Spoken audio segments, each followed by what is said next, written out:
everyone, it's RiNo. In today's video, I'm taking you on an exciting trip from Sacramento to Denver, Colorado. From the breathtaking mountain views to the vibrant downtown scene, there's so much to explore. Whether you're here for travel inspiration or just love discovering new places, you're in the right spot. So grab a snack, sit back, and let's dive into my Denver experience. Don't forget to like and subscribe for more adventures. So this is the Denver International Airport. It took me about 2.5 hours to fly here from Sacramento. Fun fact, this airport is one of the largest in the world with a unique design that resembles the peaks of the Rocky Mountains. It's not just a gateway to the city, but also a hub filled with interesting art. Now we're heading to downtown Denver, and our first stop is Union Station. This place isn't just a transportation hub, it's a historic landmark. Originally opened in 1881, Union Station has been a vital part of Denver's development. After a fire in 1894, it was rebuilt with its iconic Beaux-Arts facade. And today, it's a bustling spot with shops, restaurants, and even a hotel. It's amazing to see how this station blends history with modern design, making it a must-visit for both locals and tourists alike. As we explore Union Station, here are a few fun facts you might not know.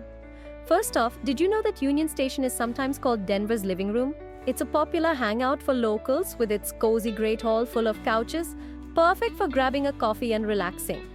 And if you're really looking to stay close to the action, you can actually book a room at the Crawford Hotel, which is inside the station. Each floor of the hotel has a unique theme, from vintage train travel to a tribute to Denver's golden age. Speaking of history, the station's iconic clock tower has a cool story too. The original clock was replaced with a replica in 2014, but it still stands as a symbol of the city. And if you're here during the summer or winter holidays, make sure to check out the seasonal events, like farmers markets and holiday light displays that turn Union Station into a vibrant community hub all year round. Now, we're heading to one of Denver's most unique spots, the RiNo Art District. RiNo stands for River North, and this area has transformed from an industrial hub into a vibrant, artistic neighborhood. It's become a must-visit for art lovers and tourists alike. The district officially came together in 2005, and since then, it's exploded with street art, galleries, breweries, and music venues. Everywhere you look, you'll find massive murals covering the walls, each one telling its own story. Fun fact, RiNo's street art is constantly evolving. New murals are painted over old ones all the time, so every visit can feel completely different. It's like walking through a living art gallery. Another cool thing about RiNo is that it hosts the annual Crush Walls Festival, where artists from all over the world come together to create new pieces in the neighborhood. If you're into creativity and local culture, this district is definitely a highlight of Denver. Next up, we're checking out one of Denver's most iconic landmarks, the Big Blue Bear. Officially known as I See What You Mean, this 40-foot-tall bear has been peeking into the windows of the Colorado Convention Center since 2005. It was designed by local artist Lawrence Argent, who wanted to create something playful and unexpected. And you have to admit, a massive blue bear staring into a building definitely catches your eye. Fun fact, the bear was originally supposed to be a completely different color. It was planned to be terracotta, but during the design process, Argent came across a photo of a small blue bear, which inspired him to make it this striking shade of blue instead. After visiting the Big Blue Bear, we took some time to explore more of downtown Denver. This area is rich in history, blending modern skyscrapers with buildings that date back to the 19th century. Denver was founded during the Gold Rush in 1858, and this downtown area was the center of it all. Today, it's the heart of the city, filled with shops, restaurants, and cultural landmarks like the historic Larimer Square, where some of Denver's oldest buildings still stand. We decided to grab lunch at the famous Jack's Fish House and Oyster Bar, which has been serving up fresh seafood since 1994. It's a popular spot known for its oysters, and it was one of the first restaurants to bring sustainable seafood to the Mile High City. If you're a seafood lover, this place is a must-visit, offering everything from oysters on the half-shell to fresh-caught fish flown in daily. Fun fact, Jack's Fish House is committed to sustainable fishing and has partnered with Monterey Bay Aquarium's Seafood Watch program to ensure they're serving ocean-friendly seafood. so you can enjoy your meal knowing it's responsibly sourced. After a full day of exploring downtown, we decided to stop by Sliceworks Pizza, a place that's gained quite a bit of attention, even being featured on the Food Network. Sliceworks is known for its pizza by the slice concept, which means you can try different types of pizza without committing to a whole pie. They have everything from your classic pepperoni to unique creations like the Philly cheesesteak pizza or the buffalo chicken pizza. Seriously, there's something for every taste.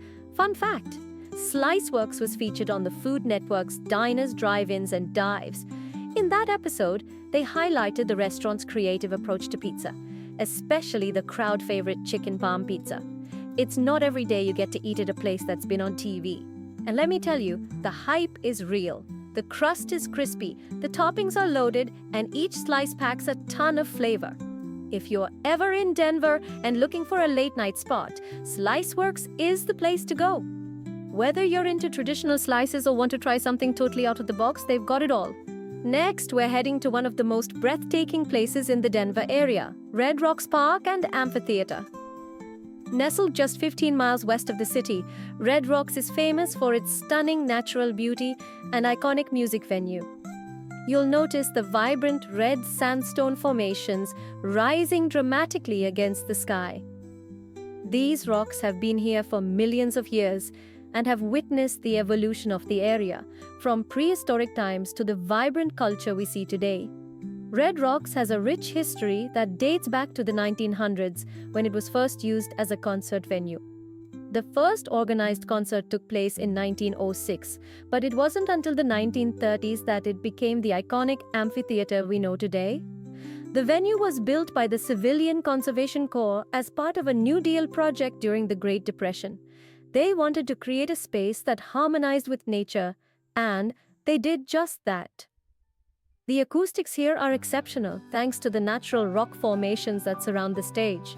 It's no wonder that some of the biggest names in music have performed here, including the Beatles, U2, and the Grateful Dead. Fun fact: Red Rocks is the only naturally occurring, acoustically perfect amphitheater in the world. Musicians rave about the experience of performing here because the sound quality is so incredible. In fact, many artists will say that playing at Red Rocks is a bucket list item for them. As we walk around the park, let's take a moment to appreciate the beauty of the landscape. The trails here offer stunning views and are perfect for hiking. There are several trails of varying difficulty, so whether you're looking for a leisurely stroll or a more challenging hike, you'll find something that suits you. Another fun fact: the park is home to over 900 species of plants, as well as diverse wildlife. Keep your eyes peeled. You might spot some deer, foxes, or even a variety of birds. It's a great place to connect with nature and escape the hustle and bustle of city life. Now let's talk about the visitor center. Here, you can learn more about the history of Red Rocks through interactive exhibits and displays. There's also a gift shop where you can find souvenirs and memorabilia, perfect for commemorating your visit. One popular item is the Red Rocks concert poster, which has become a collector's item for music lovers. As we make our way to the amphitheater, you'll see the rows of seats that can accommodate up to 9,525 people. Just imagine being here during a concert. The energy, the atmosphere, and the view of the stars above create an unforgettable experience. If you're lucky, you might catch a rehearsal or a smaller performance happening during your visit. Fun fact: the amphitheater is also a popular spot for yoga classes and film screenings during the summer months. It's a great way to enjoy the natural surroundings while participating in a fun activity. For our final destination, we're visiting the Rocky Mountain Arsenal National Wildlife Refuge, a hidden gem just northeast of Denver. This 1,500-acre refuge is not only a haven for wildlife, but also a place steeped in history.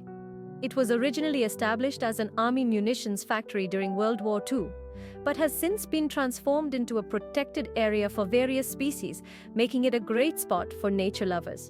As we arrive, you can immediately see the contrast between the urban environment and the serene landscape of the refuge. It's home to over 330 species of animals, including bison, deer, and a variety of birds.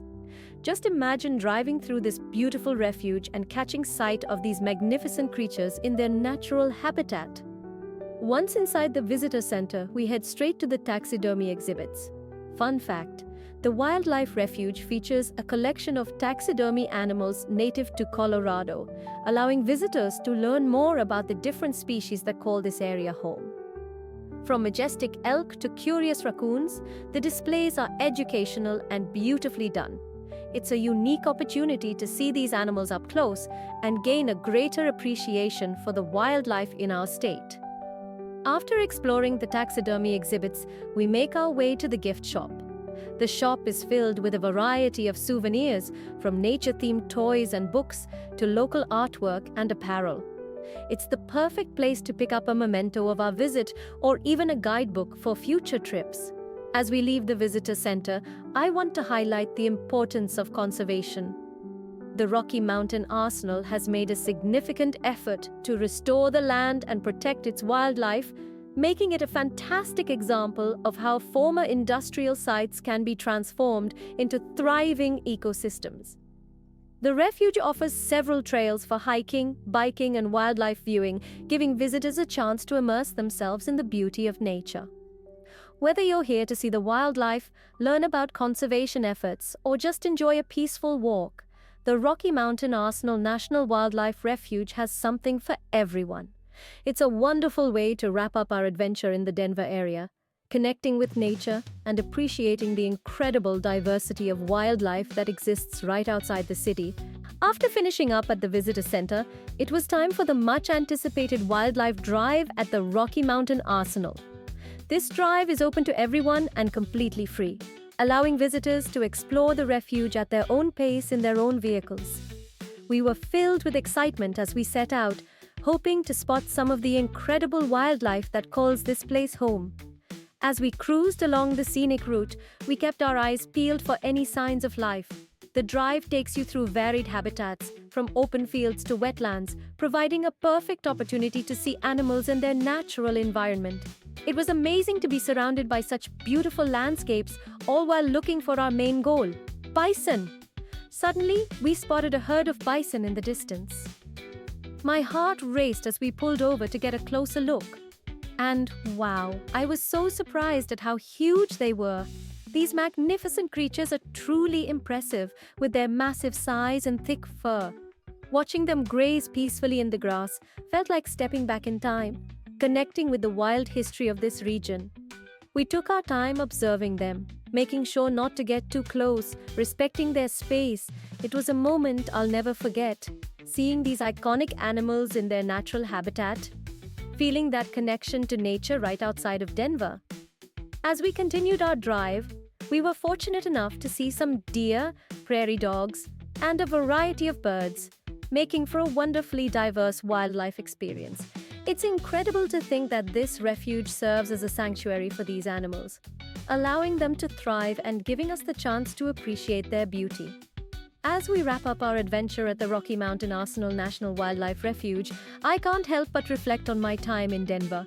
This city has so much to offer, from its vibrant culture to its stunning natural landscapes. I truly enjoyed every moment of my trip, exploring its unique attractions, delicious food, and the breathtaking outdoors. Denver has a special place in my heart, and I can't wait to return and experience even more of what this amazing city has to offer. Thank you for watching. I've had an incredible time traveling to different states, and I'm excited to share that my next destination will be Orlando, Florida, so be sure to keep an eye out for that. So don't forget to hit the bell icon to stay updated on all my adventures. Your support means the world to me, and I can't wait to take you along on my next journey. Thank you again for joining me, and I'll see you in the next video.